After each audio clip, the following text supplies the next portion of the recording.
Hello guys, welcome back. And ఈరోజు ఈ వీడియోలో త్రికాల ఒక హర్రర్ మూవీ వచ్చింది కదా, చూడటం జరిగింది. సో ఈ సినిమా నేను ఎంతో ఎక్స్పెక్టేషన్ చూసి వెళ్ళాను.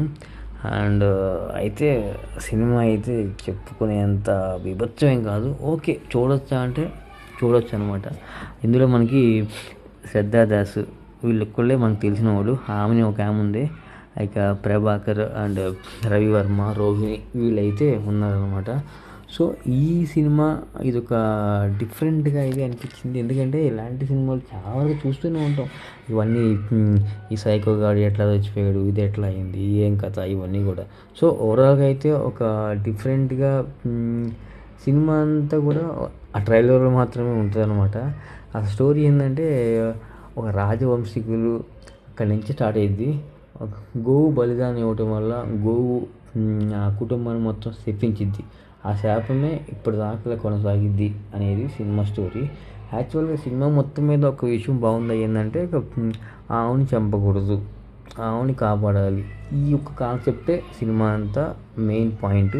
ఆ పాయింట్ చుట్టూరే సినిమా తిరుగుతూ ఉంటుంది అనమాట. అండ్ అలాగే మనకి పూర్వీకులు, రాజులు, రాజవంశస్థులు, ఇవన్నీ అక్కడి నుంచి సినిమా అయితే ఉంటుంది అనమాట. ఫస్ట్ హాఫ్ అంతా కొంచెం కొంచెంగా. అండ్ ఓవరాల్గా అయితే ఈ సినిమాలో చూపించినంతగా ఫస్ట్ హాఫ్ అయితే రియాలిటీగా అనిపించింది. సెకండ్ హాఫ్ అంతా తేలిపోయింది కామెడీగా. అండ్ అందరూ సినిమా బాగా చేశారు. ఇక అదే ఆ శక్తులు, మంత్రాలు అవి ఇవే ఉంటాయి. తీరా చూస్తే ఏముంటుంది, అదంతా మంచి చేస్తారనమాట. మెయిన్ కూడా అజయ్ ఉన్నాడు దీంట్లో, ఒక మెయిన్ క్యారెక్టర్. బట్ కానీ అజయ్ కూడా అయితే అంత పెద్దగా అయితే అనిపించలేదు. ఒకటే మాస్క్ వేసుకుంటాడు, కొత్తగా ఉంది. కానీ ఏంటంటే వాయిస్ అర్థం కాదు, వేరే వాళ్ళు వాయిస్ పెట్టారు. వాయిస్కి మనకి సెట్ అవ్వాలన్నమాట. ఆఖరికి ఈ సినిమాలో ఫిష్ వెంకట్ కూడా అయితే కనిపించాడు. అయితే ఇది ఎప్పుడు సినిమా మొత్తానికి కంప్లీట్ అయితే చాలా ఓల్డ్ సినిమా అనుకుంటా. ఫిష్ వెంకట్ ఉన్నాడు. ఎప్పుడు ఫిష్ వెంకట్ చనిపోయి చాలా అయింది. ఆయన కూడా సినిమా అయితే దీంట్లో ఉన్నాడు. ఓవరాల్గా అయితే ఫస్ట్ హాఫ్ అయితే చాలా బాగుంది, కానీ సెకండ్ హాఫ్ వచ్చేసరికి సినిమా తేలిపోయింది. అండ్ ఇది ఫ్యామిలీ మొత్తాన్ని వేసుకెళ్ళి చూసే సినిమా అయితే కాదు. ఇవన్నీ కొంచెం కొంచెం అన్ని పిచ్చి సీన్లు ఎంత ఉంటాయి కాబట్టి ఓవరాల్గా అయితే బీభత్సంగా అందరూ చూసే సినిమా అయితే కాదు. కానీ ఓకే, చూడొచ్చా అంటే చూడొచ్చు. ఫ్యామిలీ మొత్తం తీసుకెళ్ళి చూసే సినిమా అయితే కాదు. రొటీన్ స్టోరీయే, అంత పెద్దగా అయితే ఏం లేదనమాట. అండ్ బాగున్నాయంటే ఈ డివోషనల్గా ఒక బామ్మ తన మనవరాలకి చెప్పే స్టోరీ, అది కొంచెం చాలా అయితే క్యూట్గా అనిపించింది. రియాలిటీగా అయితే అది కూడా మనం చెయ్యాలన్నమాట, అట్లా ఉంది. సెకండ్ హాఫ్లో కొన్ని సీన్లు బాగున్నాయి.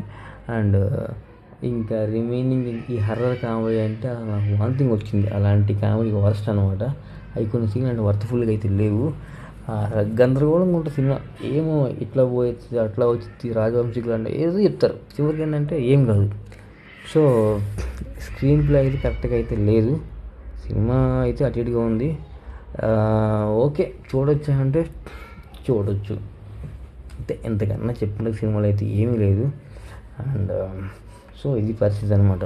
ఓవరాల్గా అయితే నేనైతే సినిమాకి 3/5. మీరు కూడా అయితే ఇష్టం ఉంటే సినిమా చూడండి. హర్రర్ సినిమాలు, ఈ దెయ్యాలు, భూతాలు ఇవన్నీ కాన్సెప్ట్ గురించి కాదు. సినిమా లాగానే చూసి ఎంజాయ్ చేయండి.